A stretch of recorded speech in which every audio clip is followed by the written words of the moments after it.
Good day everyone, we are Group 3 from BSCE-1F. I'm Leandro Aranulo, the leader of this group. The members are Cherry Lu Lopez, Juan Paulo Fajardo, Maricon Niev Adriano, Carl Zuniga, Mildred Bilarma, and Jonica Gabriel Libre. Context of the video presentation, two chosen world major conflicts. The world major conflicts that we chose are Ukraine and Russia war, and also the COVID-19. United Nations response in the conflict, rating of the United Nations response, videos related to the topic, and the reflection. Also, Ukrainian war is an ongoing war between Russia, together with pro-Russian separatist forces, and Ukraine. It was started by Russia in February 2014 following the Ukrainian Revolution of Dignity, and initially focused on the status of Crimea and the Donbas, internationally recognized as part of Ukraine. The first 8 years of the conflict included the Russian annexation of Crimea 2014 and the war in Donbas 2014 to present between Ukraine and Russian backed separatists, as well as naval incidents, cyber warfare, and political tensions. Following a Russian military build-up on the Russia-Ukraine border from late 2021, the conflict expanded significantly when Russia launched a full-scale invasion of Ukraine on 24 February 2022. There is a conflict between the relations of two countries because they became hostile after the 2014 Ukrainian Revolution, which was followed by Russia's annexation of Crimea from Ukraine, and due to Russia's backing for the separatist fighters of the Donetsk People's Republic and the Luhansk People's Republic in a war, conflicts that had killed more than 13,000 people by early 2020 and brought Western sanctions on Russia. Numerous bilateral agreements have been terminated and economic ties severed. Vladimir Putin, the president of Russia, unleashed the biggest war in Europe since World War II, with the justification that modern Western-leaning Ukraine was a constant threat and Russia could not feel safe, develop, and exist. And because of the ongoing conflict between Russia and Ukraine, it causes an oil price hike in our country. Hello, this is my part in our presentation, UN Role in Conflict. Number 1. The United Nations General Assembly adopted on Wednesday, March 2, in resolution deploring the aggression committed by Russia against Ukraine. 141 voted in favor, 5 against, and 35 abstention. Second bullet. The UN Human Rights Council adopted a resolution on March 4 calling for the swift and verifiable withdrawal of Russia troops and Russian-backed armed group from entire territories of Ukraine. The UN Human Rights Council decided on March 5 to urgently establish an independent international commission of inquiry following Russian aggression against Ukraine.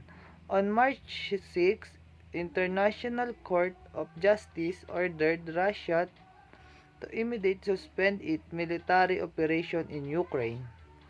That's all. Scale of UN and conflict.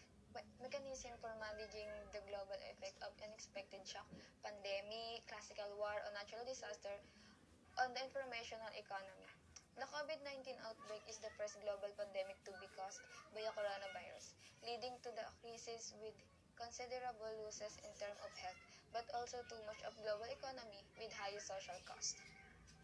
Mechanism for countering misinformation, and disinformation, especially in cyberspace. Information warfare is term used to describe the collection, distribution, modification, disruption, inference with corruption, and the integration of advisory mechanism for arms control and confidence in an increasingly confidential international environment. The Council too is instrumental in preventing me spread and use the weapon of mass annihilation. Utilization of found of the victim. Children in Bangsamoro region are among the poorest in the country, are left behind the under all major indicators of environment. Scale of UN and conflict. Hello guys, I'm Follow Pardo and this is the conflict number 2, COVID-19 virus. The current coronavirus disease 2019, or which we call COVID-19 outbreak, is a worldwide emergency. As its rapid spread and high mortality rate has caused severe disruptions, the number of people infected with severe acute respiratory syndrome coronavirus 2 or SARS-CoV-2, the causative agent of COVID-19, is rapidly increasing worldwide. Patients with COVID-19 can develop pneumonia, severe symptoms of acute respiratory distress syndrome or ARDS, and multiple organ failure. Increasing evidence shows that immune patterns are closely associated with disease progression of patients affected with viruses. A decrease in peripheral T cell subset is a unique characteristic in patients with severe acute respiratory syndrome, or SARS. In recovered patients, a rapid restoration of peripheral T cell subsets is detected. Thus, peripheral T cell number can serve as an accurate diagnostic tool for SARS. A similar phenomenon was also reported in another study, where the immune system was found impaired during SARS. In another study, natural killer cell number was found decreased in patients with Ebola compared with healthy donors. With the unraveling of the relationship between immune responses and COVID-19, immune characteristics are now being recognized as potential biomarkers for disease progression, as well as potential therapeutic targets for COVID-19. In this review, we summarize the immune characteristic of COVID-19 and discuss the potential mechanism of SARS-CoV-2, induced immune charges, and their effect on disease outcomes, and also their implication for potential COVID-19 treatments. And lastly, mechanism underlying immune abnormalities in patients with COVID-19 must be elucidated to guide clinic management of the disease. Good day everyone, my name is Cher Lucy Lopez from BSCE-1F, and in this video I'm going to discuss United Nations role to COVID-19. This report provides an overview of how the United Nations system is supporting its member states in coping with health, socioeconomic, humanitarian, and human rights consequences of COVID-19. In the first 6 months of the pandemic, it describes essential leadership, lesson, and support. It also points the way to the critical steps that must come next in order to save lives, protect, socialize, and recover better, leaving no one behind in addressing the very fragilities and gaps that initially made us so vulnerable. Additionally, it shows how to deal with upcoming shocks, especially those brought on by climate change, as well as how to address the severe systematic injustice that the epidemic has cruelly exposed and made worse. As part of the response, the UN Secretary General is issuing policy briefs to provide ideas to governments on how to address the consequence of this crisis. Millions of people have been infected. The pandemic has quickly claimed hundreds of thousands of deaths, destroyed the world economy, and instilled widespread fear for the future.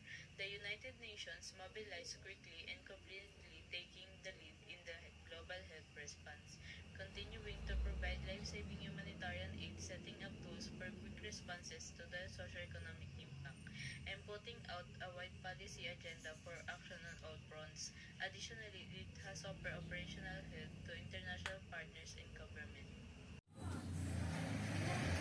The UN Secretary General is releasing policy beliefs as a part of the response to give states suggestion on how to deal with the fallout from this catastrophe. Aside from being a health emergency, the COVID-19 pandemic is also an economic, humanitarian, security, and human rights emergency. The severity of the fragility and inequality inside and among nations has been brought to light by the crisis. An approach based on compassion and solidarity that involves the entire society,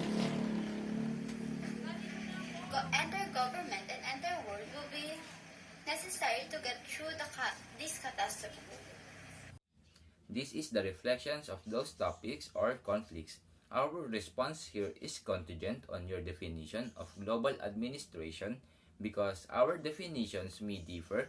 We base our answer and reasoning on the United Nations achievement on major world conflicts and its plans to establish the organization. Considering their rationality efforts, but as yes, we agree that the United States should be as humane as possible. The nation has completed its mission. It may not be perfect, but are seeing how the organization is progressing. As a result, concludes our consideration. United Nations or UN did their best to provide high standard support to the countries that suffered to certain crises. Even there some participant countries did not show their support, so that from being an alliance to opponent country.